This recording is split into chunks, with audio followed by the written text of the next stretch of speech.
There is a story that after the Buddha's awakening, he sat beneath the Bodhi tree for several more weeks, simply resting in what he had seen. In one of those weeks, he is said to have contemplated the nature of dependent origination, how all things arise together, conditioned by other things, woven into a fabric with no single thread holding it all. The texts say he spoke aloud, though no one was there to hear him. This teaching is so profound, he said, and yet so difficult to see. People will not easily understand it. He was right. We walk through our lives believing in separation. I am here. The world is there. This happened because of that one clear cause. We point to single moments and say, this is where it began. But the Buddha saw something else. He saw that nothing stands alone. Every experience, every breath, every flicker of thought arises because countless conditions have come together. And when those conditions change, the experience changes. Nothing is independently existing. Nothing is self-made. Consider for a moment the sound of rain. You might say the rain causes the sound, but is that true? Without the roof there is no patter. Without the air, no vibration reaches your ear. Without your eardrum, no signal travels inward. Without your past experiences of rain, the sound carries no meaning, no memory, no mood. The sound is not in the rain alone. It is not in the roof, or the ear, or the mind. It arises because all these conditions meet. When one condition shifts, the sound shifts. When the rain stops, the sound is gone. Nothing about it was permanent. Nothing about it stood on its own. This is dependent origination, not a theory, but a way of seeing. The Buddha called it the middle way, because it avoids two extremes. It does not say that things exist in some solid, unchanging form. But it also does not say that nothing exists at all. It says things arise. They appear when conditions support them. They fade when conditions fall away. Everything is process. Everything is relationship. Right now, you are lying down or sitting. You are hearing these words. Notice that this moment, this exact experience, did not create itself. The tiredness in your body arose from the day you lived. The thoughts moving through your mind arose from memories, from worries, from hopes that were planted long ago. Even the willingness to listen right now came from something. Perhaps you were seeking calm. Perhaps you were seeking understanding. Perhaps you simply could not sleep. All of it, conditions meeting. And notice this. The breath you are taking right now is not yours alone. It depends on the air around you. It depends on the trees that released oxygen during the day. It depends on your lungs, which formed in your mother's body, which formed because of food and water and shelter.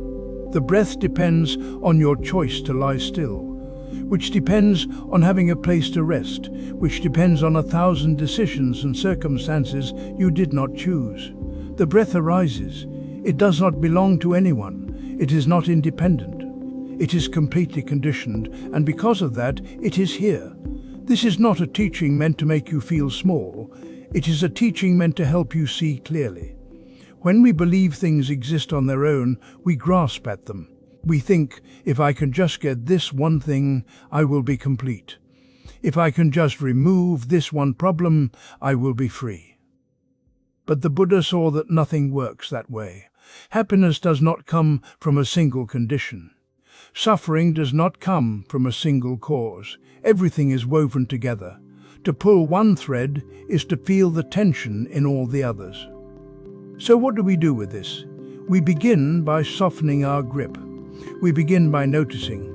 You do not need to analyze dependent origination. You do not need to memorize lists of conditions. You simply need to look at what is happening.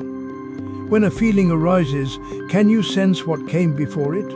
When a thought appears, can you feel the mood that gave it shape? You are not trying to control any of it. You are learning to see the web. And in seeing the web, something shifts. The sharp edges of blame soften. The tight fist of clinging loosens. You begin to meet your life with more space because you see that nothing here is as solid as it seemed. Let us walk into that seeing together. You might be looking for the reason something hurts, or the reason you feel anxious when you wake, or why a conversation went the way it did. The mind wants to find the one thing that caused it, the single thread you can pull to make sense of it all. But when you look closely, there is no single thread. A flame needs wick, wax, oxygen and stillness. Remove one and the light goes out. The flame does not belong to the wick or the wax. It arises because all of these meet. The Buddha taught this simply. When this is, that is. From the arising of this comes the arising of that. Nothing stands alone. Everything leans on everything else. You can see this in your own breath right now.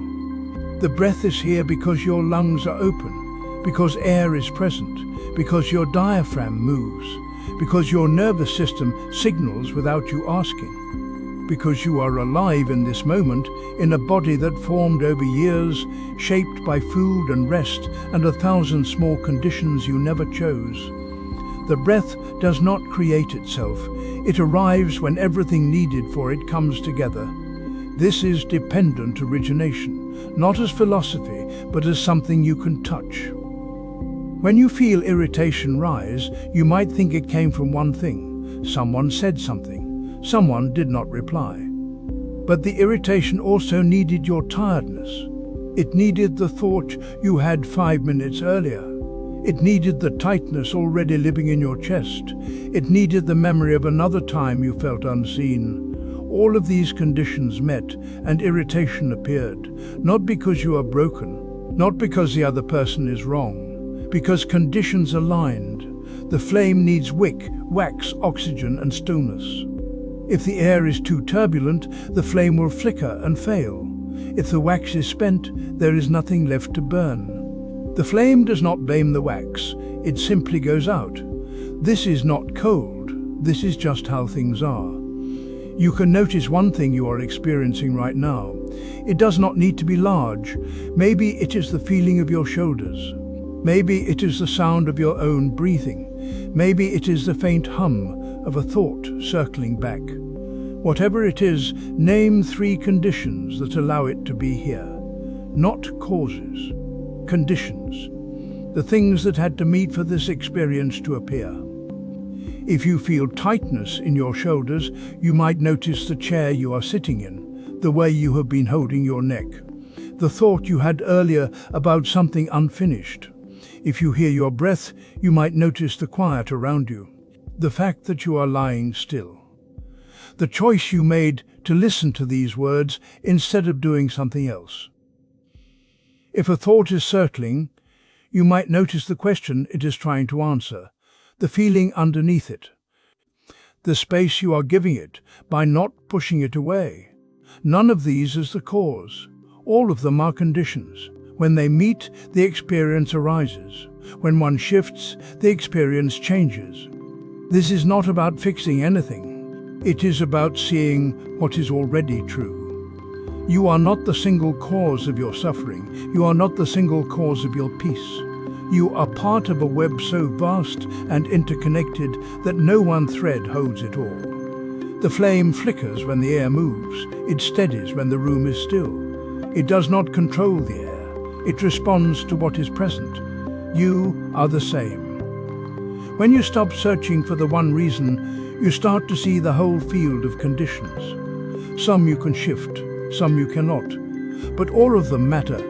You might notice that your mood changes when you eat, or when you sleep enough, or when you speak to someone who listens without advice.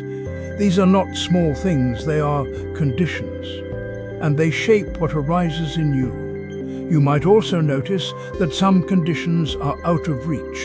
The weather, the news, the choices someone else made years ago. You cannot control these, but you can see them. You can name them as part of what is here. When you do, they lose some of their power to confuse you. They are not mysterious.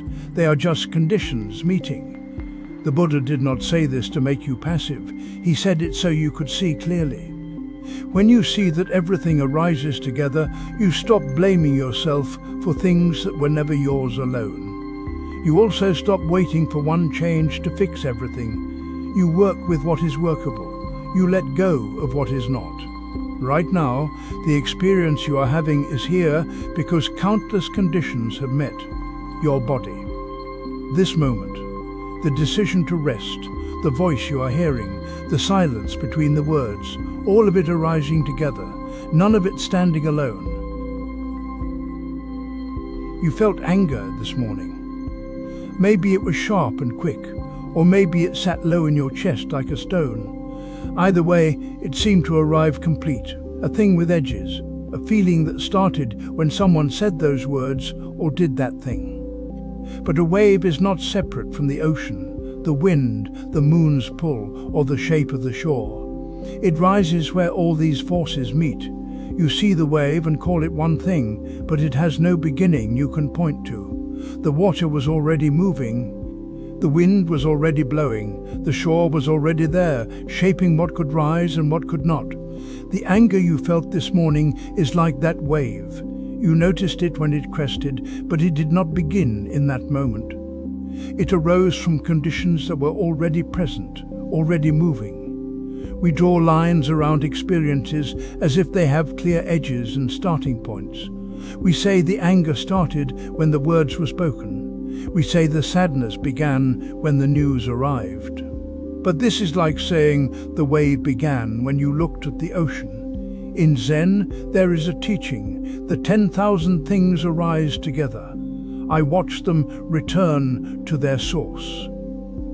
The 10,000 things means everything. Every thought, every sensation, every color and sound and mood. They do not appear one by one, separate and self-caused.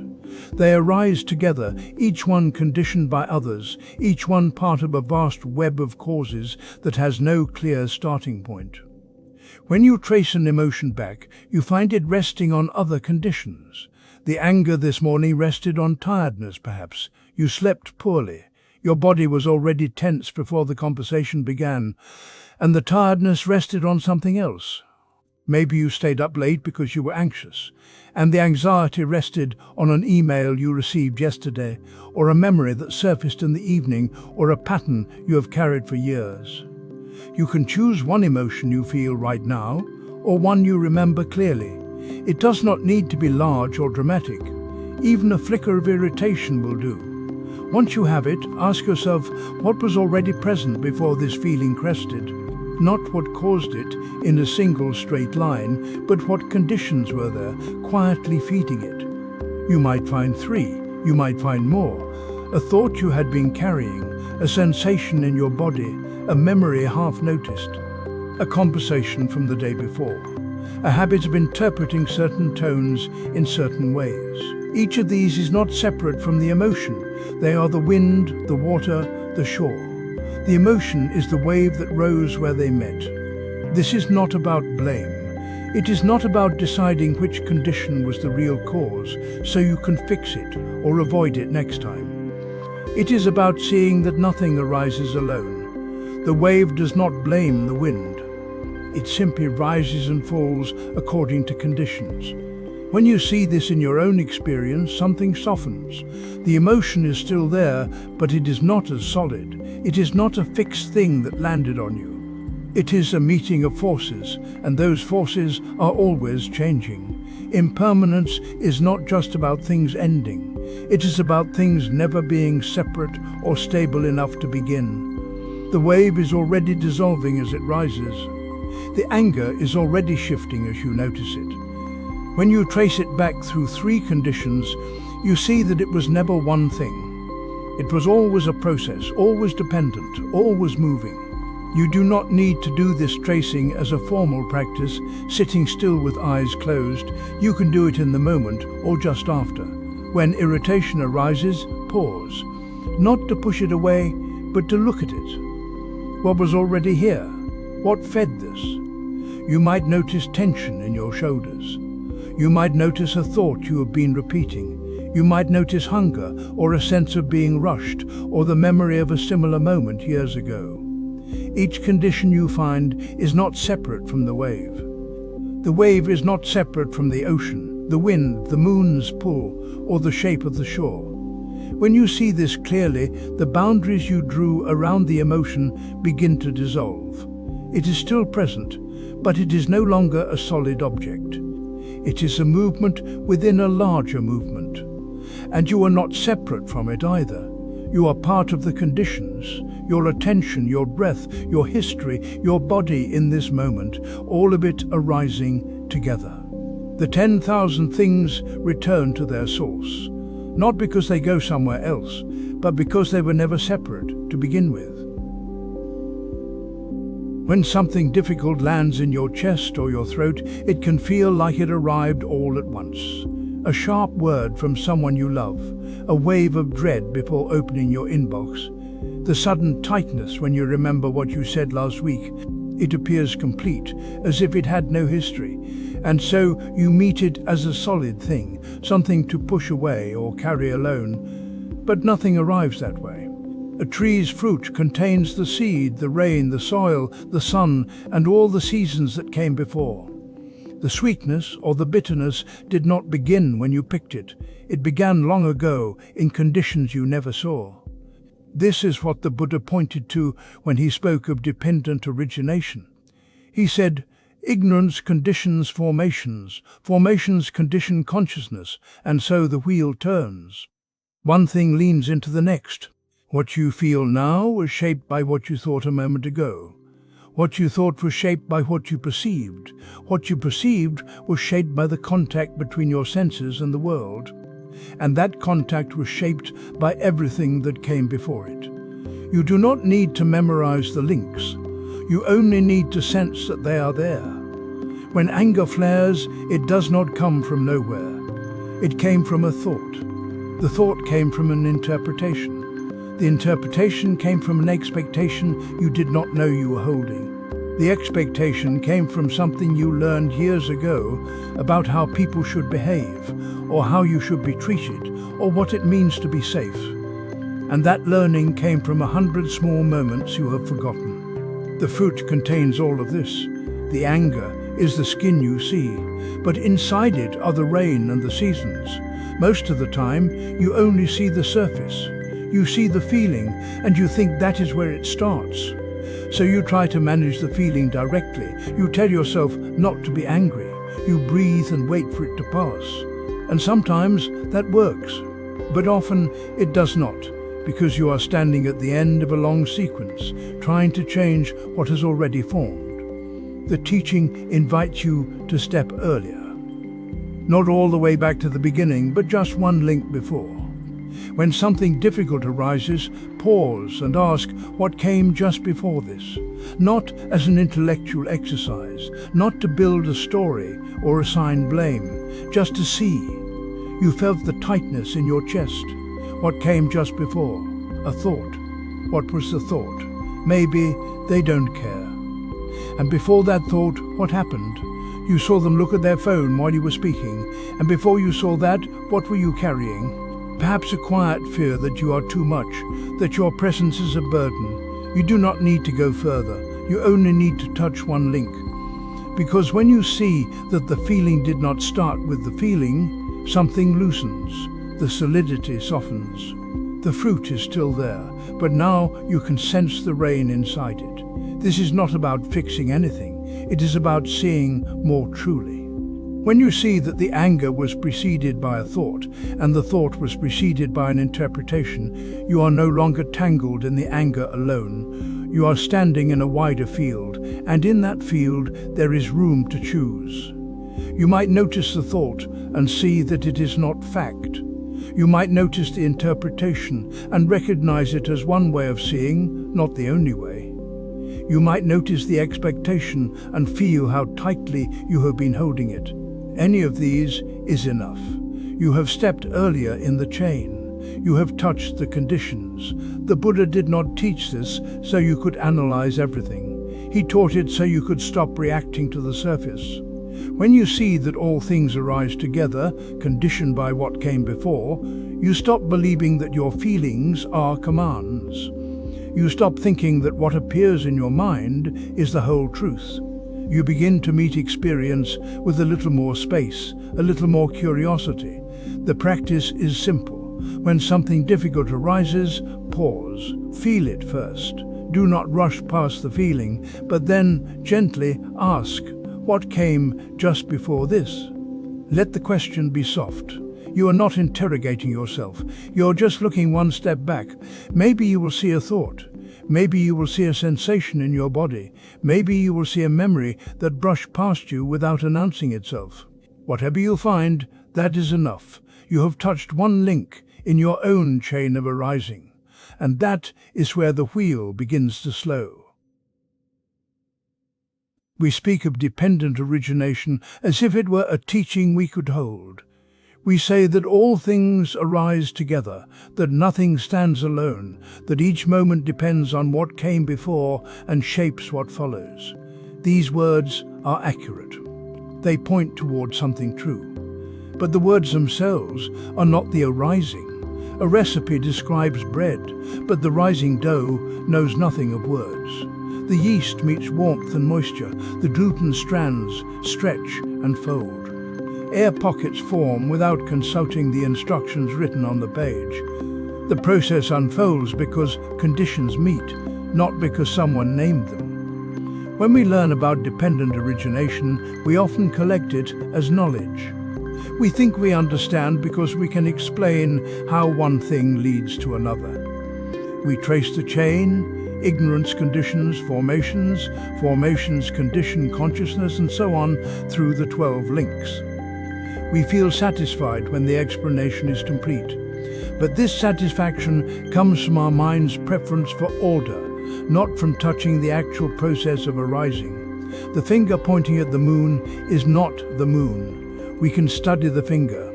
We can admire how straight it points, how clearly it indicates direction. We can discuss the angle and the gesture. But if we never look up, we miss what the finger was meant to show us. Right now, as you sit with these words, breath is moving. Air enters, the chest expands, or the belly softens. There is a turning point, a gap, and then the exhale begins. This happens without your explanation. It happened before you knew the word breath. It will continue after you've forgotten this moment entirely. The practice is simple, though not always easy. Sit with one breath and notice the gap between the inhale and the story about breathing. Not the gap between breaths, though that space is also there. The gap between the direct sensation and the mind's immediate move to describe it, to evaluate it, to place it in a sequence. You might notice the coolness at the nostrils. Before you finish feeling it, the mind may already be saying shallow or deep, or I should breathe more slowly. These words arrive so quickly they seem to be part of the breath itself, but they are not. The breath is happening. The words are about the breath. When you bake bread, you can watch the dough change. It becomes elastic, alive, full of small bubbles.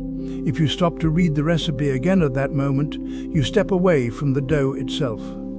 The recipe might say, let rise until doubled, but doubled compared to what? The dough doesn't measure itself. It simply responds to warmth, to time, to the life of the yeast. Our explanations of dependent origination are like this. They describe a process that is always already happening. Thoughts arise depending on previous thoughts, on sensations in the body, on the quality of attention, on fatigue or alertness, on sounds from the street, on memories triggered by a scent you didn't consciously notice. All of this occurs simultaneously, interpenetrating without waiting for your analysis. When you sit quietly and stay with one breath, you begin to sense the difference between the living process and your commentary on it. The inhale happens. Then, if you're very still, you notice the small pause before the mind names it. In that pause, there is just the sensation. No subject experiencing it, no object being experienced, only the bare fact of contact. This is not a state you achieve. It is what remains when you stop adding layers of interpretation. the breath continues. Sounds come and go, thoughts form and dissolve. But the urgency to explain them, to fit them into a framework, begins to quiet. You might sit for many breaths before you notice even one gap.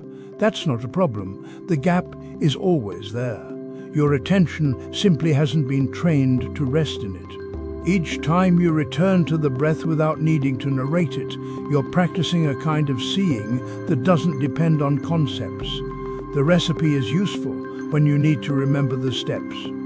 But when your hands are in the dough, feeling the texture change, the recipe falls away. You're in direct contact with the process. You feel when it needs more water, when it's been kneaded enough, when the gluten has developed. This knowing comes from touch, not from reading. Dependent origination is like this. You can study the teaching, you can memorize the links, but the actual arising is happening now, in the space between this breath and the next, in the way hearing occurs without your decision, in how a thought appears and you didn't call for it. When you sit with one breath and feel the gap before the story begins, you're not learning about dependent origination, you're resting in it. There is a way we move through the world that feels like choosing, but it is something older than choice. It is the lean of the body toward what we want, the tightness in the chest when we think we might not get it. This lean shapes everything that follows, though we rarely see it happening. The Buddha called this craving, and he said it is the builder. What we grasp at, we construct. Not in some abstract sense, but in the texture of the next moment and the one after that. The wanting itself becomes the blueprint. A river carves the canyon by returning to the same path year after year. The water does not decide to cut deeper. It simply flows where the groove already is, and the groove deepens because the water keeps coming back. Our wanting works this way. It finds the same channels, it wears them smooth, and soon the landscape of our life is shaped entirely by where the craving has been flowing. You can see this in small things first. You reach for your phone without thinking. The hand moves before the mind catches up.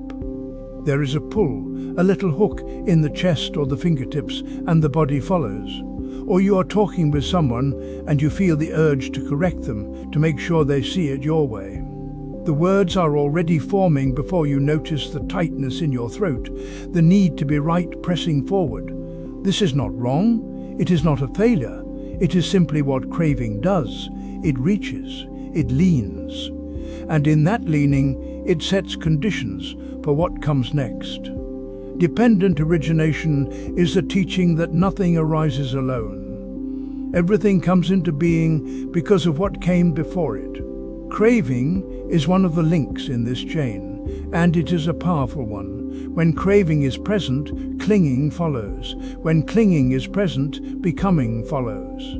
The whole sequence unfolds, not because we are bad at being human, but because this is how experience builds itself moment by moment. The river does not carve the canyon in a single flood. It returns, it persists, and over time the stone itself changes shape. Our wanting works the same way. One moment of craving does not trap us, but the pattern of returning to the same craving, the same lean, the same pull, this is what shapes the contours of our days. You might notice this with something you have been wanting for a long time. Maybe it is approval, or certainty, or relief from discomfort. The wanting itself becomes familiar. You know the feeling of it in your body before you even name what you want. There is a tightness, or a restlessness, or a hollow ache, and the mind, trying to solve the ache, reaches towards something it thinks will fill it. But here is what the Buddha saw. The reaching itself is the condition. The craving does not just point toward an object, it creates the experience of lack. It builds the sense that something is missing, and then it offers itself as the solution. This is the loop. This is how the canyon gets carved. You do not need to stop wanting in order to see this. You only need to feel the pull in your body when it happens. Notice one thing you are reaching toward today, not as a problem to fix, but as a texture to recognize. Where is the pull? Is it in your chest, your belly, your hands? Does it move forward or does it tighten inward? When you feel that pull, you are feeling craving as a condition. It is not a command. It is not who you are. It is a force that arises because certain conditions are present, and it will pass when those conditions change. But while it is here, it is shaping what comes next. The thought you think, the action you take, the mood that settles in afterward, all of it flows from this moment of leaning. The river carves the canyon because it does not question the path. It simply flows. But you are not a river. You can feel the pull and not follow it. You can notice the groove without letting it deepen. This is not about resisting or controlling. It is about seeing clearly. When you see craving as a condition, you stop mistaking it for truth. You stop believing that the pull is the same as necessity. And in that seeing, something shifts. Not all at once, not permanently, but enough that the next moment has a little more room in it. Enough that the canyon does not have to carve itself deeper today. You might think you're sitting alone right now. That's how it feels. You and this voice and maybe the quiet around you. But if you look just beneath that feeling, something else is happening. You are being held by 1,000 conditions you haven't named. A bird in flight depends on air it cannot see and bones it does not think about. The wings move, the body tilts, and the bird goes where it intends. But the air is doing half the work. The hollow bones, shaped over generations, make the whole thing possible. The bird doesn't pause mid-flight to thank the wind. It simply flies because the conditions allow it. You are like that bird. Right now, you are flying through this moment, and you are not doing it alone. This is what the tradition calls dependent origination. It means nothing arises by itself. Everything that appears, every thought, every breath, every flicker of sensation comes into being because conditions have gathered to support it.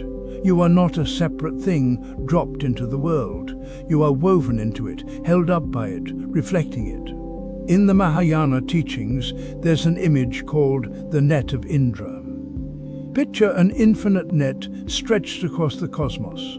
At every intersection, a jewel. Each jewel is perfectly clear, and in its surface, every other jewel is reflected. You look into one and see all the others looking back. No jewel shines alone.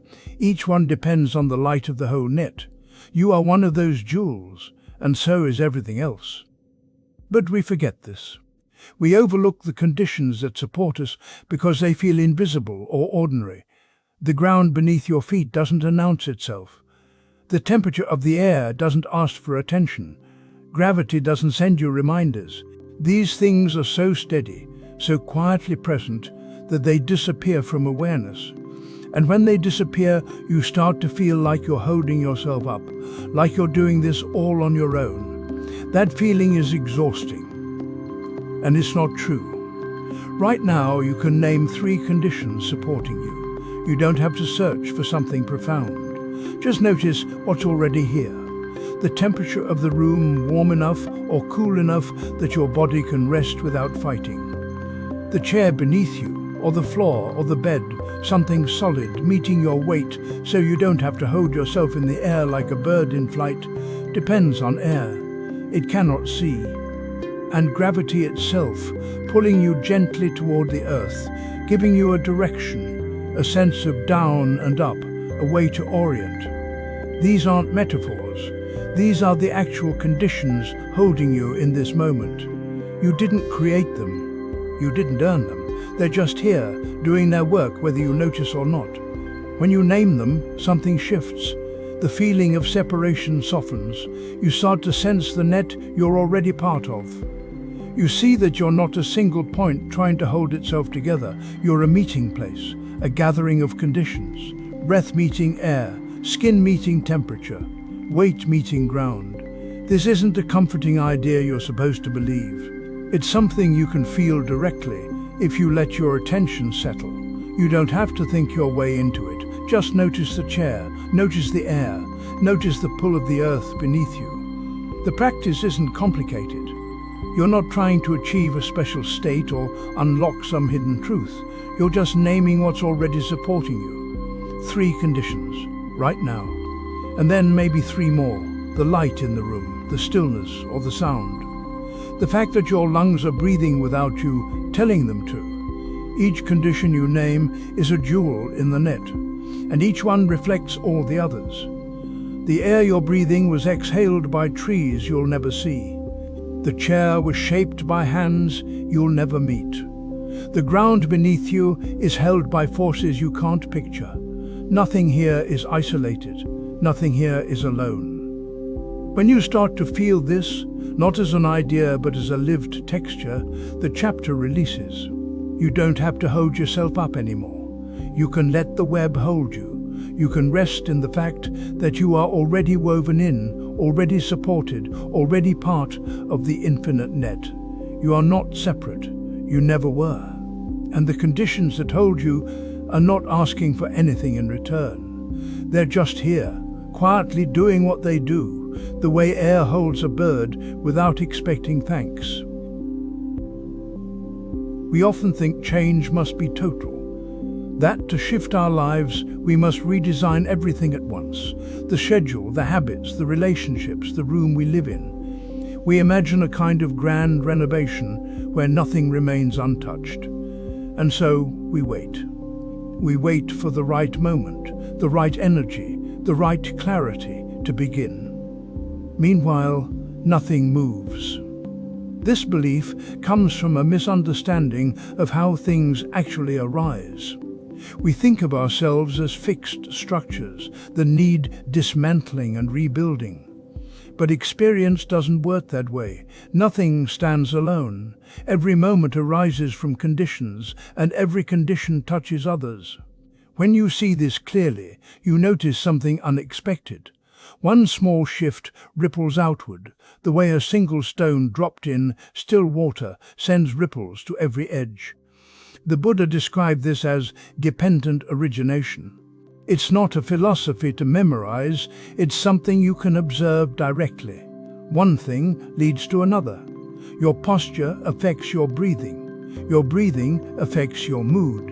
Your mood affects how you listen. How you listen affects what you notice. What you notice affects what arises next. None of these things exist in isolation. They lean on each other. They arise together. This is not a chain of dominoes falling in one direction. It's more like a web. Touch one thread and the whole thing trembles. But we don't always see it this way. We think we must overhaul the entire structure. We think small adjustments don't matter, so we ignore the thread we could actually reach. When one link is seen clearly, the whole chain loosens. You don't need to understand every connection. You don't need to map the entire web. You only need to see one link with real attention. Watch what happens when you change your posture. Not as a trick, not as a technique to force a feeling, just as an experiment in seeing how things arise. Sit differently than you usually do. If you slouch, sit upright for a few minutes. If you hold yourself rigid, soften your shoulders. Don't aim for perfect alignment. Just shift one condition and stay present to what follows. You might notice your breath deepens, or your thoughts slow, or a tightness in your chest eases slightly.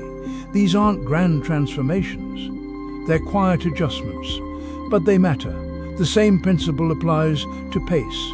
If you move quickly through your day, try walking more slowly for 5 minutes, not as a discipline, not to prove something, just to see what arises when the condition of speed changes. You might notice details you usually pass by.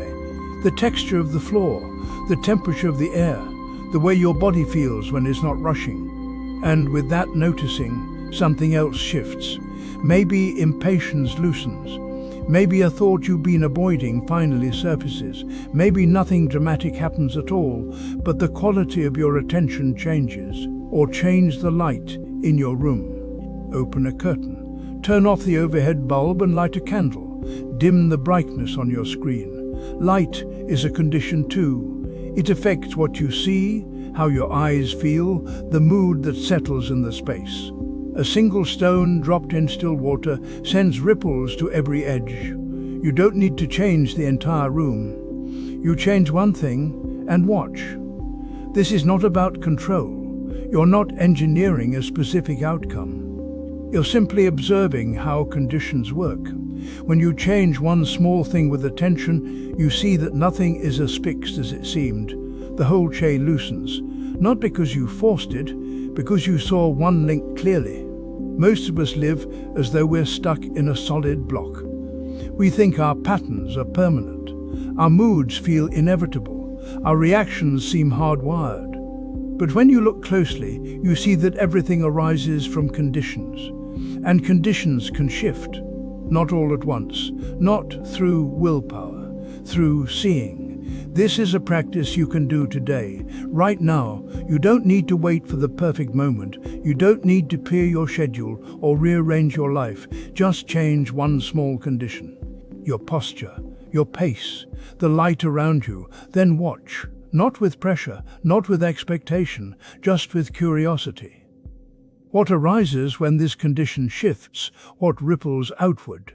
You might be surprised by how much moves when you touch one thread. The web trembles, not because you pulled hard, because everything is already connected. You're not creating the connection, you're noticing it, and in that noticing, something loosens.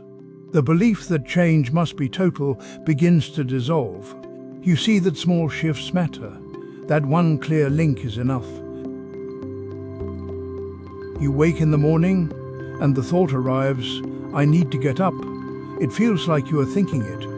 It feels like there is someone behind the thought, deciding, authoring, making it happen. This feeling is so immediate, so convincing, that we never question it. We spend our lives believing we are the thinker of our thoughts, the feeler of our feelings, the one at the center making experience occur.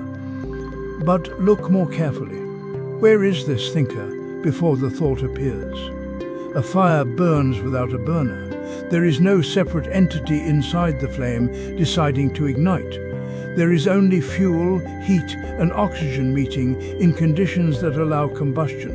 The fire is not controlled by something standing apart from it. It is the process itself. And when the fuel is gone, when the oxygen shifts, the fire goes out. Nothing inside it dies. It simply was never separate from its conditions to begin with. The Buddha said there is suffering, but no one who suffers. There is action, but no actor. This is not poetry. It is an observation about the way experience actually occurs. When you look for the one who is suffering, you find only the suffering itself, tightness in the chest, a thought that says this should not be happening, a pulling away. These things arise together, interdependent, each one conditioning the next. But there is no small, solid self beneath them, holding the reins. We search anyway. We feel certain there must be someone in here, someone choosing, someone responsible. This searching is itself part of the process. It arises, like everything else, in response to conditions. The mind has learned to create a sense of center, a reference point, because it helps us navigate the world. It is useful. But useful is not the same as true. Sit quietly for a moment and notice a thought arising, any thought. It might be a plan, a memory, a judgment. Watch it come into being. Now ask softly, who is thinking this? Do not answer with a concept. Look directly. Is there someone standing behind the thought, forming it, sending it forward? Or is the thought simply appearing, the way a sound appears when conditions allow it? If you look honestly, you will not find a thinker. You will find only the thought itself, arriving on its own, shaped by everything that came before it. A memory from yesterday, a sensation in the body, a word you heard this morning. These threads come together and a thought takes form. No one is authoring it. It is being authored by everything at once. This is dependent origination. Nothing arises alone. Everything comes into being because of everything else. Your breath depends on air, on lungs, on the impulse to inhale. That impulse depends on oxygen levels, on the body's needs, on the autonomic system responding without your instruction. The system itself depends on food, on sleep, on a heart that beats without being told. Each part arises with the others, and none of them needs a commander. The same is true for what we call the self. It is not a thing, it is a process. Thoughts arise and we call them I am thinking. Sensations arise and we say I am feeling. But the I is only another arising, another part of the stream. It appears when certain conditions meet. It feels continuous because memory stitches moments together. But if you watch closely, you see that even the sense of I flickers. It comes and goes. Sometimes it is loud. Sometimes it vanishes entirely, and experience simply continues without it. A fire burns without a burner. When we stop looking for the one who is burning, we see the fire more clearly.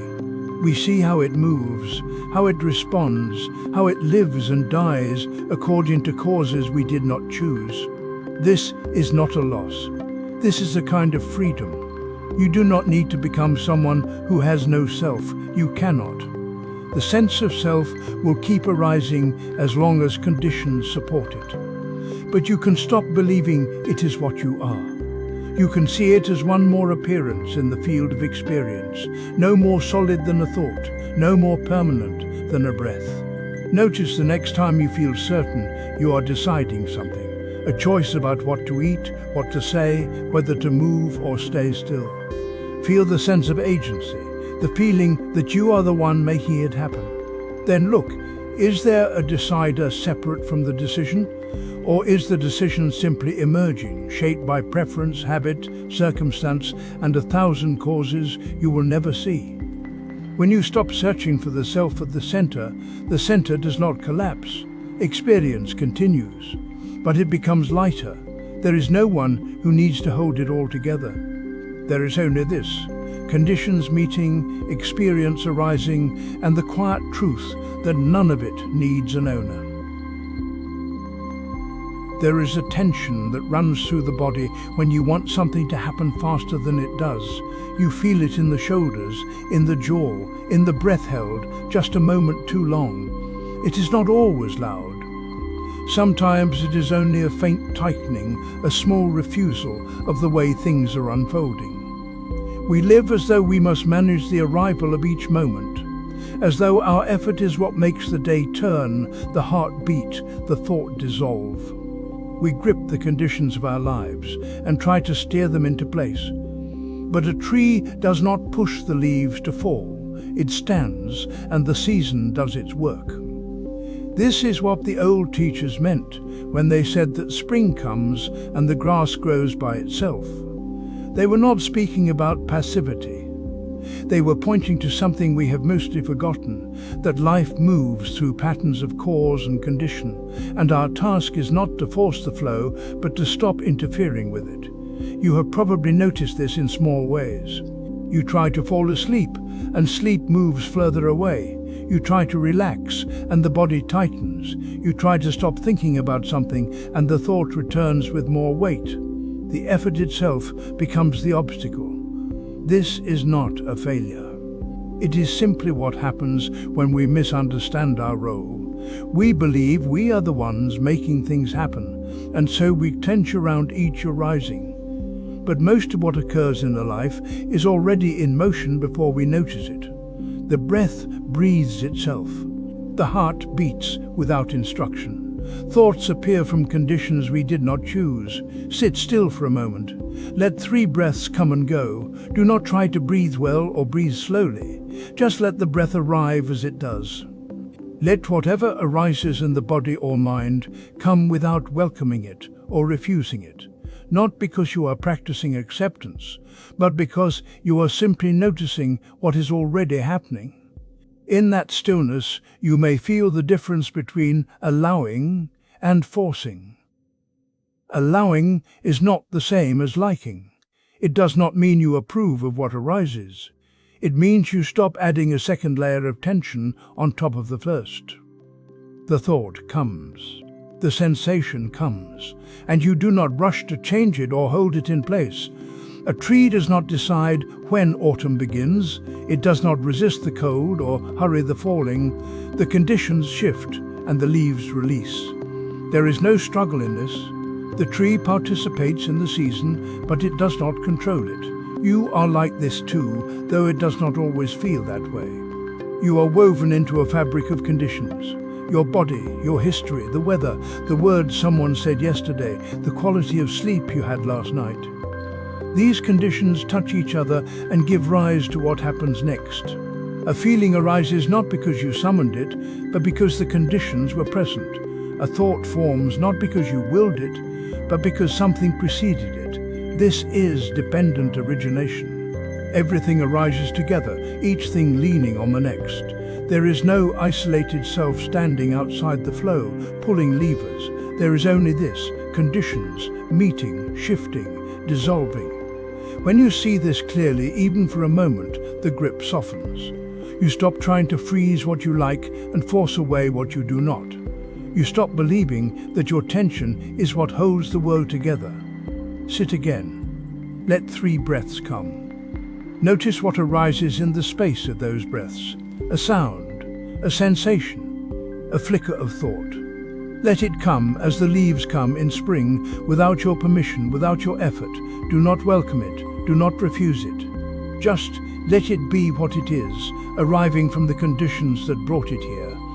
This is not a practice of doing nothing. It is a practice of doing only what is yours to do. The breath will breathe. The moment will unfold. Your work is to stop interfering, to stop tightening against the flow, to stop pretending you are the one making the grass grow. The tree does not push the leaves to fall, and the leaves do not cling to the branch. There is a kind of trust in this, though trust is almost too strong a word. It is more like a quiet knowing. The season will do its work, the conditions will shift, and you do not have to manage every detail of the unfolding. You breathe in. The air moves through you, shaped by the temperature of the room, the openness of your lungs, the thoughts that tighten or soften your chest. You breathe out. That breath becomes part of the air again, touching the walls, the window, the person in the next room. A breath completes, and another begins. There is no final breath, only breathing. This is not a metaphor for dependent origination.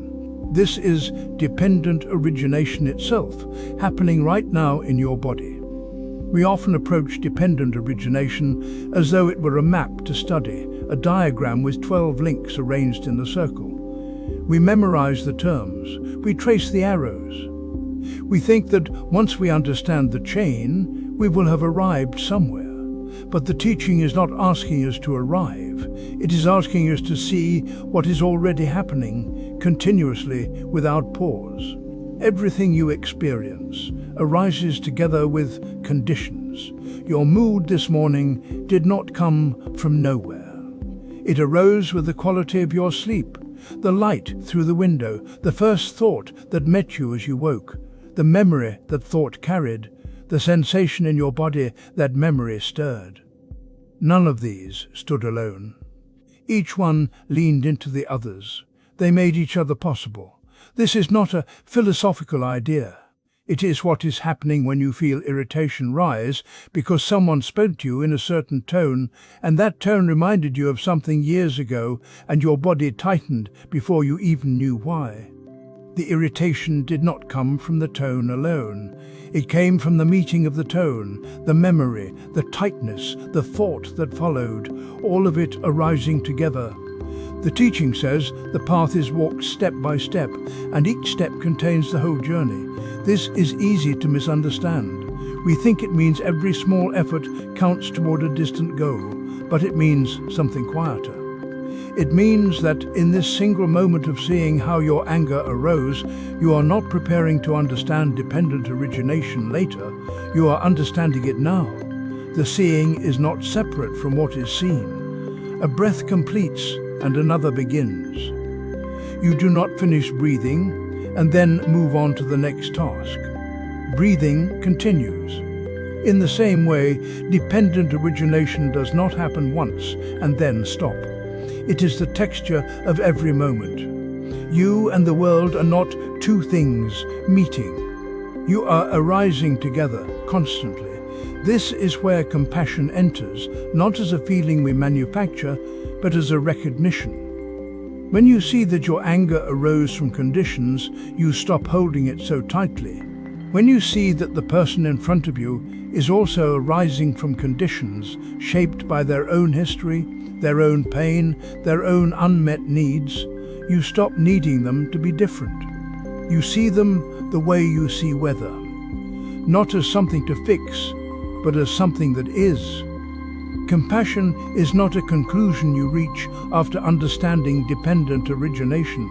It is what happens when you stop forgetting it. When you see that nothing stands alone, the hardness softens, not because you decided to be kind, but because the illusion of separateness loses its grip.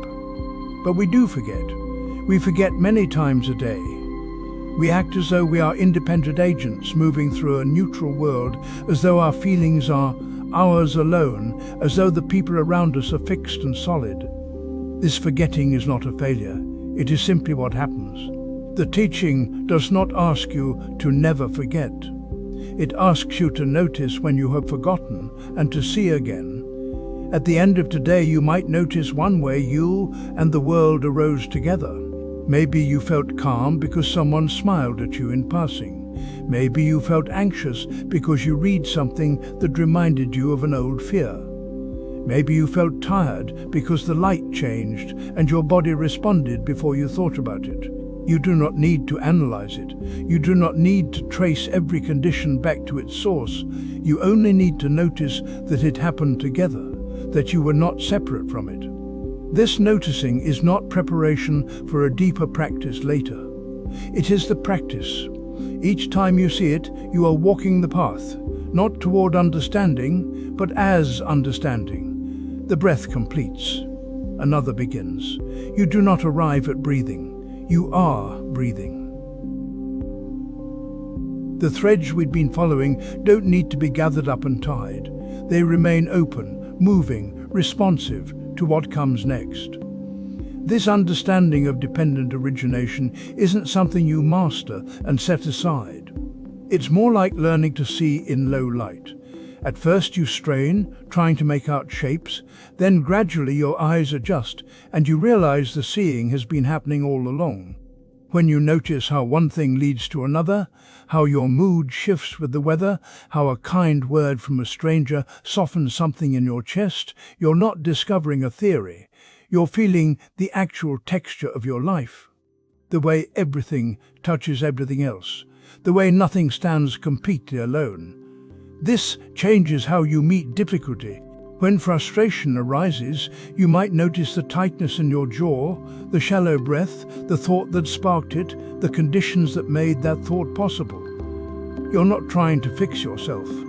You're just seeing more clearly how this moment came to be. And in that seeing, something loosens. Not because you forced it to, but because you stopped pretending it was solid and permanent. The same is true for joy. When delight appears, you can feel how it arose. The sunlight, the rest you got last night, the memory that surfaced, the openness you brought to this particular moment. Joy isn't random, and it isn't a reward. It's another thread in the weave. You can appreciate it without grasping, knowing it will change, knowing something else will follow. Impermanence stops being something to fear when you see it as the condition for everything you love. The meal satisfies because it ends. The conversation matters because it won't last forever.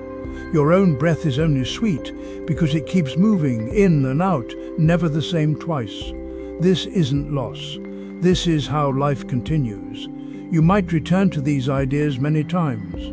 Not because you forgot them, but because understanding deepens with each return.